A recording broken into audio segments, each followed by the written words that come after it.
Royal संस्थान उदयपुर में आपका हार्दिक स्वागत है। आज मैं आपको एक ऐसे शख्स से मिलाने जा रहा हूं जिसके पास सुविधाओं के नाम से कुछ भी नहीं थी, लेकिन इस बच्चे को प्रॉपर गाइडेंस मिला।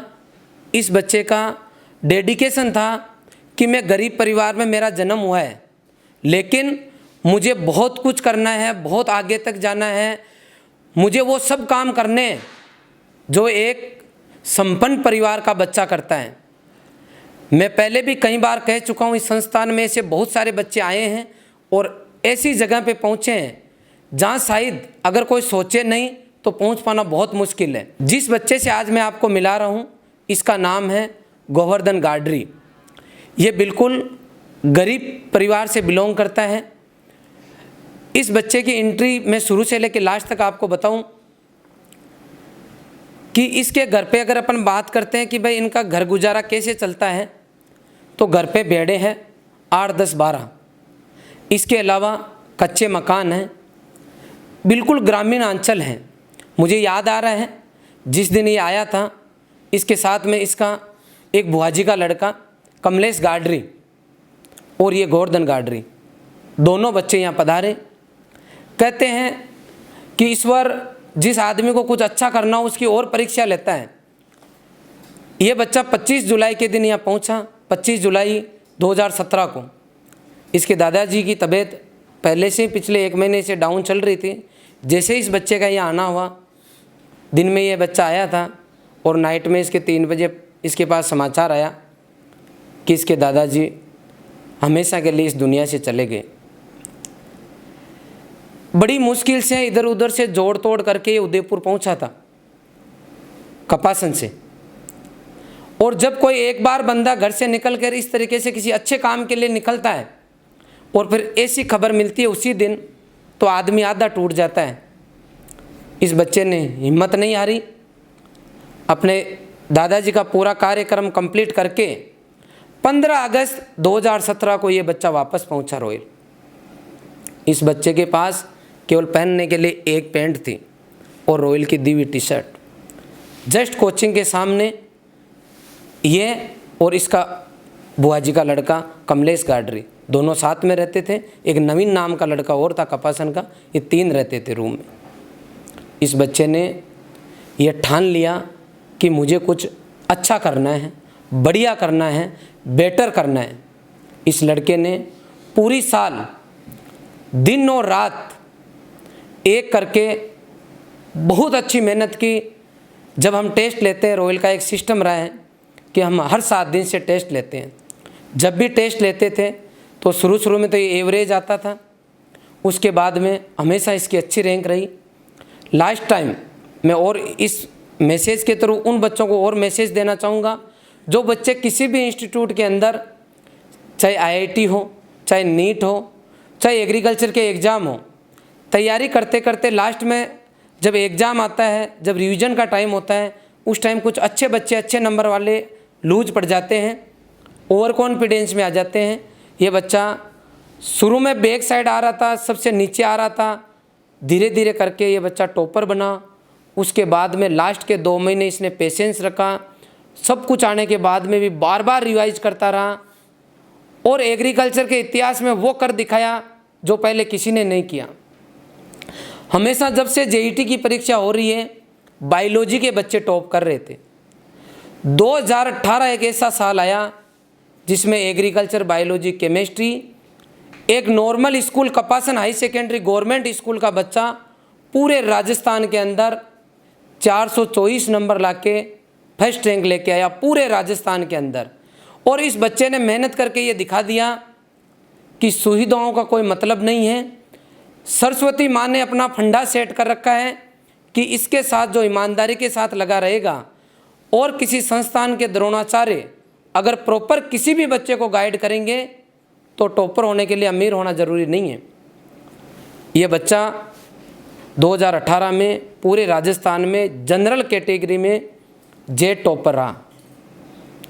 कई लोग इसके घर इंटरव्यू लेने गए, न्यूज़पेपर वाले गए, सब ने देखा तो लगा कि यार ये कैसे पॉसिबल हुआ। लेकिन मैं आज धन्यवाद दूंगा मेरी टीम को जिसने इस तरीके के परिवार के बच्चे को, लोगों को दिन रात मेहनत करके और मोटिवेट करके इस मुकाम तक पहुंचाया। जब ये सब चीज़ें क्लियर हो गई कि बच्चे की परिस्थितियां बहुत ज़्यादा अच्छी नहीं हैं, तो 2018 में इस संस्थान ने ये डिसीजन लिया कि इस बच्चे को बीएससी की डिग्री और एमएससी की डिग्री, ये पूरा खर्चा इस रॉयल संस्थान के द्वारा वहन किया जाएगा, इस बच्चे को दिया जाएगा। इस बच्चे ने 2018 में कृषि पर्यवेक्षक की जो वैकेंसी आई उसके अंदर एग्ज़ाम दिया, बहुत अच्छी इसने तैयारी की और इस बच्चे का सिलेक्शन हो गया। इस बच्चे को 1,11,000 रुपये संस्थान की तरफ से दिए गए, लेकिन ये शर्त रखी गई कि आपको जैसे जैसे ज़रूरत पड़ेगी वैसे वैसे दिए जाएंगे, लेकिन इस दरमियान अगर आप कभी भी जॉब लग गए, गवर्नमेंट जॉब लग गए, तो ये पैसा आपका जब आप लग जाओगे उसके बाद में 1,11,000 में से जो बचेगा वो किसी दूसरे गरीब परिवार के बच्चे के काम में आएगा। आज वो दिन आ गया है। ये बच्चा 2018 की जो वैकेंसी आई थी एग्रीकल्चर सुपरवाइज़र की, उसमें ये बच्चा जॉब लग चुका है। आज ये बच्चा इसके पास में ही, घर के पास में ही इसकी नौकरी लग चुकी है, एग्रीकल्चर सुपरवाइज़र ये बन चुका है। लेकिन मैंने आज जब ये आया इसके छोटे भाई को लेके कि सर मेरे छोटे भाई को पढ़ाना है, तो मैंने इसको यूँ ही मजाक में कहा तेरा अकाउंट चेक कर लेता हूँ, तेरा हिसाब किताब क्या बच्चा है। तो मैंने अशोक जी को बुला के वो पेज देखा, 1,11,000 में से इस बच्चे ने 55,000 रुपये इस संस्थान से लिए और 55,000 रुपये इसको मिले, तब तक ये बच्चा नौकरी लग चुका। लेकिन इसको मैंने ऑफिस में बिठा के कहा, मैंने कहा मैं वीडियो में और बोलूँगा बेटा, क्योंकि हम इस बच्चे को, टैलेंटेड बच्चे को एग्रीकल्चर सुपरवाइज़र नहीं बनाना चाहते। हमारा उद्देश्य है, हमारी इच्छा है कि ये बड़ा अधिकारी बने, इस देश के अंदर जो इस तरीके के परिवार से बच्चे जो निकले हुए हैं उनके लिए मिसाल बने। उसके लिए हम चाहेंगे कि आगे लगातार अपनी पढ़ाई जारी रखें, आगे कुछ न कुछ ऐसा करें। एक तो एक छोटी सी शुरुआत है इसकी, कुछ न कुछ ऐसा करें कि अपने परिवार का, अपने समाज का, इस देश का नाम रोशन करें। और एग्रीकल्चर फील्ड में जब तक ये रहता है तब तक किसानों की जो एक्चुअल स्थिति है, वास्तविक उनकी प्रॉब्लम है, उसको एनालिसिस करें और आगे के जो इसके अधिकारी हैं उन तक पहुंचाएं। मैं मेरी पूरी टीम से चाहूँगा कि इस बच्चे का मान सम्मान करें और इसको आगे उज्जवल भविष्य के लिए इसको शुभकामनाएं दें। तो मैं चाहूँगा मेरी पूरी टीम एक बार आए और इस बच्चे का मान सम्मान करें।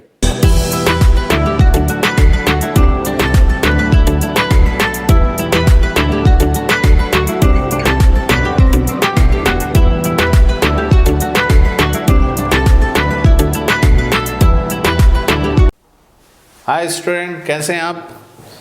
मैं डॉक्टर शाहनवाज खान आपका वेलकम करता हूं रॉयल इंस्टीट्यूट के यूट्यूब चैनल पर। और रॉयल इंस्टीट्यूट के देखने वाले जितने भी सदस्य हैं और जो भी रॉयल इंस्टीट्यूट से प्यार करते हैं उन सबको वेलकम है यहाँ। और आज एक ऐसे शख्स की बात कर रहे हैं जिसने शख्स से शख्सियत तक का सफ़र जो है बड़े अच्छे तरीके से तय किया है। और एक शेर जो मुझे याद आ रहा है कि तूफ़ानों से आँख मिलाओ, सैलाबों पर वार करो, मल्लाहों का चक्कर छोड़ो, तैर के दरिया पार करो। और जो खुद पर विश्वास करते हैं और जो खुद के बाजुओं की शक्ति पर विश्वास करते हैं वही इतिहास लिखते हैं। तो एक ऐसा शख्स जिसका नाम आपने जो है कई बार सुना है, गोवर्धन गाडरी, गोवर्धन गाडरी, गोवर्धन गाडरी, जेट टॉपर। और वो शख्स जो है अब एक शख्सियत बन गया है। हर बच्चा जो है एग्रीकल्चर फील्ड का उसके जैसा बनना चाहता है और चाहता है कि मैं उसके जैसा नाम रोशन करूं। तो उसके जैसा नाम रोशन करने के लिए बेटा उसके जैसी दीवानगी भी चाहिए और उसके जैसा जुनून भी चाहिए। तो आज हम बात करते हैं गोवर्धन गाडरी से। पहले तो मैं गोवर्धन गाडरी को बहुत बहुत बधाई देता हूँ। कैसा रहा गोवर्धन आपका सफ़र? जी सर, अच्छा रहा। और अभी के सफ़र में जब आप शुरुआत हुई थी रॉयल इंस्टीट्यूट के साथ में, उसकी कुछ यादें हमारे साथ शेयर कीजिए। जी सर, मेरा नाम गोवर्धन लाल गाडरी है। जी सर, मैं 12th राजकीय उच्च माध्यमिक विद्यालय कपासन से मैंने उत्तीर्ण किया 2017 में। जब मैं 2017 का मैंने 2017 का जब मैंने जेट का एग्ज़ाम दिया था तो मेरे को महज रूप से 212 नंबर ही मिले। इतने में मेरे को कृषि राजकीय जो गवर्नमेंट कॉलेज है उसमें एडमिशन नहीं हो रहा था। तो मैंने उसके तौर पे फिर जेट की प्रिपरेशन करनी थी।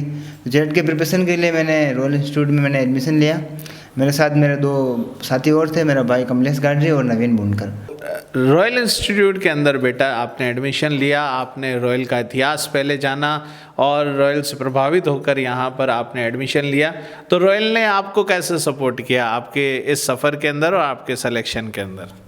सर जब मैंने 2017 में सर इसका जो सेकंड बेस था रॉयल इंस्टीट्यूट में जेट का उसके अंदर एडमिशन लिया, तो सर उसमें पहले से मेरे को ये मालूम था कि जहाँ यहाँ से जो स्टूडेंट्स पढ़ के कॉलेज में एडमिशन लिया जिनका सिलेक्शन हुआ है उनके में से किसी का 48% है, किसी के 54% है, 50% है। तो भी एक राजस्थान कृषि महाविद्यालय आर्ट्स से जो कॉलेज है उदयपुर का, और राजस्थान का नंबर 1 कॉलेज है, वहाँ एडमिशन लेके वो स्टडी कर रहे थे, अध्ययन कर रहे थे। तो उस हिसाब से मेरे मन में आया कि मैं भी अच्छा खासा कर सकता हूँ। और एक एवरेज स्टूडेंट्स भी नहीं थे, वो मानने कि अच्छा 50% वाला क्या स्टूडेंट्स है, बिल्कुल उसके अपन माने तो आज की तारीख में 50% की क्या वैल्यू है। अच्छा। फिर वो स्टूडेंट्स 54% के जो स्टूडेंट्स थे वो वहाँ स्टडी कर रहे थे, तो फिर मैंने भी सर यही सोच के एडमिशन लिया था। अच्छा, तो गोवर्धन का कहने का ये मतलब है कि परसेंटेज जो 12th के हैं वो मायने नहीं रखते हैं। अगर आप जुनून रखते हैं इस जैसा और आप चाहते हैं कि आप कुछ बड़ा करना चाहते हैं तो रॉयल आपका सपोर्ट कर सकता है। रॉयल में आकर इन्होंने जो है वो उस मुकाम को हासिल किया और इन्होंने जज्बा बरकरार रखा, तो परसेंटेज कभी भी आड़े नहीं आते हैं। अच्छा, यहाँ के जो गुरुजन हैं उनके बारे में आप क्या कहना चाहेंगे, जिन्होंने आपको पढ़ाया स्पेशली एग्रीकल्चर, बायोलॉजी और केमिस्ट्री, उनके बारे में कुछ विशेष यादें आपकी या कुछ? जी सर मैं शिक्षकों के बारे में, मेरे गुरुजनों के बारे में ये कहना चाहूँगा कि यहाँ जो गुरुजन है वो बहुत ही अनुभवी हैं। चलो एटलीस्ट गुरुजी कम से कम 6-7 साल उनको पढ़ाते हुए हो गया। तो ऐसा मैंने फील किया कि बहुत से जो सर थे हमारे, उन्होंने जो क्लास में जो बताया था कि ये क्वेश्चन जेट में एग्जाम में आएगा, ICR में आएगा, BHU में, वो लगभग 70% क्वेश्चन तो हमारे को वही देखने को मिले पेपर के अंदर। और लगभग 100% क्वेश्चन जो हमारे नोट्स में से थे और क्लासरूम्स में इसके अलावा जो हमारी जो वीकली जो टेस्ट होते हैं ना, उसी में से हमारे को टेस्ट में देखने को मिले थे। अच्छा, तो नोट्स और गुरुजन का जो मार्गदर्शन होता है वो तो सदैव जो है किसी शिष्य और किसी पढ़ने वाले विद्यार्थी के लिए प्रकाश के रूप में कार्य करता है। अच्छा, यहाँ का जो एनवायरनमेंट है या यहाँ का जो टेस्ट सिस्टम है रॉयल का, उसने कुछ हेल्प किया आपको? जी सर, पूरा। मैं एक सही वास्तविक बात बताऊँ तो जो टेस्ट सिस्टम है वही अपने को हेल्प करता है और आगे बढ़ाता है। जिस प्रकार की जेल सर काफ़ी टाइम आते थे और सरप्राइज टेस्ट लेते थे, जैसे कि काफ़ी टाइम से 1 महीने हुए हम पढ़ने हुए, और आज माना कि संडे को टेस्ट हुआ, फिर भी मंगलवार को आके वो सरप्राइज टेस्ट लेते। सरप्राइज टेस्ट में यह था जो अपने नहीं पढ़ा हुआ है, जो टेस्ट में नहीं आएगा, वो भी अचानक टेस्ट लेते थे। उस हिसाब से अपनी जो कमी है, अपनी वीकनेस है, और अपनी जो अपन क्या पढ़ रहे हैं वो अपनी रियल जो कंडीशंस होती है जो उसके बारे में पता होता है। Very good Govardhan. तो गाडरी ये कहना चाह रहे हैं कि जो टेस्ट का सिस्टम है, अगर आप जो है कंटिन्यू टेस्ट को सीरियसली लेते हैं और ये एक रूटीन है, आप जब भी कुछ चीज़ पढ़ रहे हैं या कोई भी, चाहे गेम हो, आप अपने आप को तराशने के लिए, प्रैक्टिस करने के लिए आप अपने आप को परीक्षा में झोंकते रहते हैं ताकि जो फाइनल एग्ज़ाम है उसकी तैयारी बहुत अच्छी हो सके। तो रॉयल का सिस्टम ऐसा है जो गाडरी बता रहे हैं कि एग्जामिनेशन सिस्टम आपको उस की हकीकत रूबरू एक तस्वीर बना के देता है ताकि आप उसको अचीव कर सको और आप सीख सको कि फाइनल एग्ज़ाम के अंदर जो है किस तरीके की आपको मुसीबत आने वाली है। तो जो रॉयल का जो सडन टेस्ट है, वीकली टेस्ट है, मेजर टेस्ट है, माइनर टेस्ट है, वो स्टूडेंट को इतना अच्छा पॉलिश कर देता है कि स्टूडेंट जो है वो निखर के आता है। तो टेस्ट सिस्टम तो यहाँ का यूनिक है। रॉयल इंस्टीट्यूट जो है एग्रीकल्चर के स्टूडेंट के लिए जो है वरदान साबित हो रहा है। एग्रीकल्चर के जो बच्चे हैं जो बहुत तैयारी करना चाह रहे हैं, जितने भी बच्चे, वो उनके लिए गोवर्धन गाडरी एक मिसाल है। और ये एक बहुत ही छोटे से कस्बे से, छोटे से गांव से आए हैं और इनकी आर्थिक हालत भी इतनी अच्छी नहीं थी, लेकिन ये कभी रुकावट नहीं देता किसी की भी ज़िंदगी के अंदर। आर्थिक हालत जब कोई बच्चा ठान लेता है या कोई भी आदमी ठान लेता है कि उसे अचीव करना है अपनी मंजिल को, तो वो करके ही ठानता है।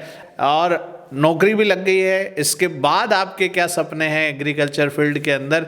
आप कहाँ तक पहुँचना चाहते हैं और क्या क्या करना चाहते हैं? जैसे मैं वर्तमान समय में कृषि परीक्षक के पद पर मैं चयनित हुआ हूँ, और मैं चयनित होने के पीछे ये रॉयल तो इंस्टीट्यूट का। पहले तो आपको बधाई। जी सर, धन्यवाद आपको। जी सर, मैं भी वर्तमान समय में कृषि परीक्षक के पद पर चयन हुआ है मेरा। तो मैं वर्तमान समय में कृषि परीक्षक के पद पर चयन होने के लिए मैं रॉयल इंस्टीट्यूट का हार्दिक आभार हूँ। मैं खुद आभारी हूँ कि मैं एक एवरेज स्टूडेंट था। मेरा 10th 12th में इतने ज़्यादा अच्छा परसेंटेज नहीं थे। 80% मार्क्स आजकल हर किसी के बन जाते हैं। फिर भी मैं यहाँ पर आया और एक अच्छे जो स्टूडेंट्स थे एवरेज, जो मेरे से उच्च परसेंटेज वाले भी लोग थे, उनसे मैंने सामना किया, मुकाबला किया और मैं यहाँ तक पहुँचा हूँ। मैं इसके लिए एक ही वर्ड लूँगा, रॉयल ही मेरी सफलता का राज है और रॉयल ही सब कुछ है मेरे लिए। मतलब रॉयल जो है वो जीतने का जज्बा दिलाता है, लड़ने की हिम्मत देता है। और ये केवल ये नहीं कि आपने एक जेट का एग्ज़ाम पास कर लिया, ICR पास कर लिया, BHU पास कर लिया, उसके बाद रॉयल छूट जाता है। रॉयल आपके नसों में चला जाता है और वो आपको लड़ने का जज्बा देता है। और ये जब आप यहाँ से सीख के जाते हो तो गोवर्धन गाडरी की तरह जो है हर कदम, ऐसा नहीं कि BSc आपने एक बार एडमिशन ले लिया तो ये नशा आपका चला जाएगा। रॉयल का नशा जो है आपको सिलेक्शन के हर कदम पर याद दिलाएगा कि हाँ, वहाँ तो लड़ा था मैं, अब और भी लड़ सकता हूँ। तो ये आपके सामने जो है एक जीता जागता उदाहरण है जिसने अपने सपनों को आगे आगे और साकार किया है। और हम ये मानते हैं कि ये तो एक पड़ाव था इनकी ज़िंदगी का, ये आगे भी करेंगे। और रॉयल जो है वो प्री PG की भी तैयारी करवा रहा है। तो प्री PG का जो हमने कॉन्सेप्ट शुरू किया है गोवर्धन, उसके बारे में आप क्या कहना चाहेंगे? जी, आज तक कहीं पर भी प्री PG की तैयारी बहुत ही मुश्किल से होती थी। यहाँ तक कि जेट के साथ प्री PG की तैयारी हो रही है। तो मैं ये कहना चाहूँगा MSc एडमिशन के लिए, मास्टर डिग्री करने के लिए अपने को एक विकल्प है और उसके सहारे हम आगे कर सकते हैं, उच्च अध्ययन कर सकते हैं। उच्च अध्ययन कर सकते हैं। तो जो बच्चे जो अपने सपनों को और ऊंचा करना चाहते हैं गोवर्धन की तरह, उनके लिए एक और नया विकल्प रॉयल ने दिया है, रॉयल PG के नाम से। तो सिलेक्शन करवा सकते हैं अपना और ऊंची स्टडी के अंदर और आगे बढ़ें, वैज्ञानिक बने, कृषि के क्षेत्र में बहुत सारा काम करें गोवर्धन की तरह। और गोवर्धन का भी विचार शायद यही है, आगे बढ़ के। जी सर। तो गोवर्धन गाडरी को इनकी सफलता के लिए, इन्होंने जो अचीव किया है उनके लिए मैं बधाई देना चाहूँगा। और आखिरी में कहना चाहूँगा कि खुली आंखों से सपने देखिए ज़रा जनाब, ठीक है, ख्वाहिशें पैरों में नज़र आएगी। चलिए, थैंक यू वेरी मच। फिर से किसी और शख्सियत के साथ में आपको मुलाकात करवाएंगे, तब तक के लिए धन्यवाद।